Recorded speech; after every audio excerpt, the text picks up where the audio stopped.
Nasubukan mo na bang magluto ng sweet and sour shrimp? Kung hindi pa, para sa iyo ang video ito. Dahil dito ay magluluto tayo ng sweet and sour shrimp. Simulan na natin ating pagluluto. Mayroon nga tayo dito 1 kilong hipon. Ang ginawa ko lang ay binalatan ko na ito at tinanggal ko na din yung kulay itim na mahaba. Ang unang gagawin natin ay ilalagyan natin to ng asin, saka itong black pepper or pamintang durog. Matapos natin mailagay itong 2 sangkap na ito, ihahaluin lang natin ito para madaling manuto ito dito sa ating hipon. At matapos nating mahalo na maigi, ilalagyan na natin ito ng cornstarch. At maglalagay na din ako dito ng isang purpose na mga itlog para madaling kumapit itong ating inilagay na cornstarch dito sa ating hipon. At matapos natin mailagay yung itlog ay hahaluin lang natin to. At itatabi natin to ng mga 1 oras. Habang nga tayo nagmamarinate ng ating hipon ay gagawa naman na tayo ng ating sauce. Unang inalalagay ko dito yung tomato ketchup at lalagyan ko ito ng calamansi juice. Maglalagay din ako dito ng pineapple juice. Ito yung galing dito sa ating ihahalong pineapple mamaya. Patapos kung mailagay yung pineapple juice, maglalagay ako dito ng black pepper sa asin. Dadagdagan ko na din ng kaunting soy sauce at itong ating 1 kutsarang asukal. Tapos natin mailagay yung mga pampalasa natin, haluin lang natin na maigi. At itabi muna natin ito. Kumuha na nga ako ng kawali at pinainit ko to. At nang uminit na, nilagyan ko na ito ng mantika. Dito sa parte ito ay magpipirito na tayo.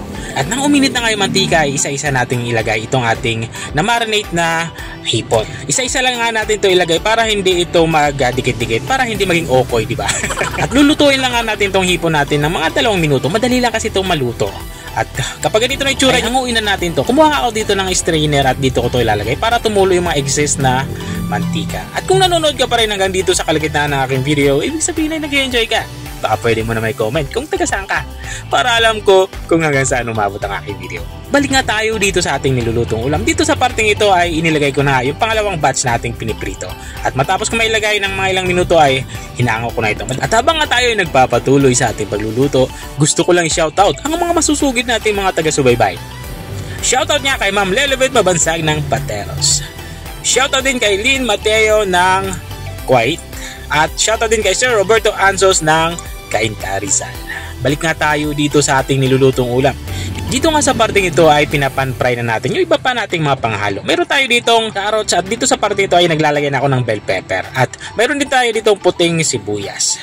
Ipapan-fry lang natin to kasama nitong ating pineapple. Ito yung pinagkuhanan natin ng pineapple juice kanina. Bali, ipapan-fry lang natin to ng mga 1 minuto para hindi naman ma-overcook. At kapag matapos na 1 minuto ay ilagay na natin itong ating ginawang sauce. Bali, ang gagawin ko lang ay ibubuhos ko lang ito dito sa ating pinapan-fry na mga sangkap.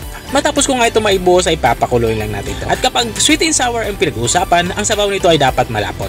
Kaya maglalagay tayo dito ng pampalapot. Meron tayo dito ng cornstarch. Bali, ginawa ko lang ay unti-unti nating inilalagay itong cornstarch para matansya natin kung gaano kalapot yung ating sabaw. At kapag nakuha na natin yung gusto nating lapot sa ating sauce ay ilalagay na natin itong ating prinitong hipon. Bali, gagawin ko na ibubuhos lang natin ito. At matapos nating maibuhos ay hahaluin lang natin to.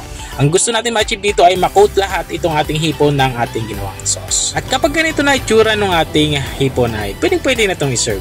Ito na nga yung ating sweet and sour shrimp. Kung nakarating ka hanggang dito sa dulo ng aking video, maraming salamat sa panonood. Kung nagustuhan mo naman yung bago nating recipe ibinahagi, pwede mo naman ito i-share. O siya, hanggang dito na ako. Kita-kita ulit sa mga susunod kong mga videos. Paalam! Bye-bye!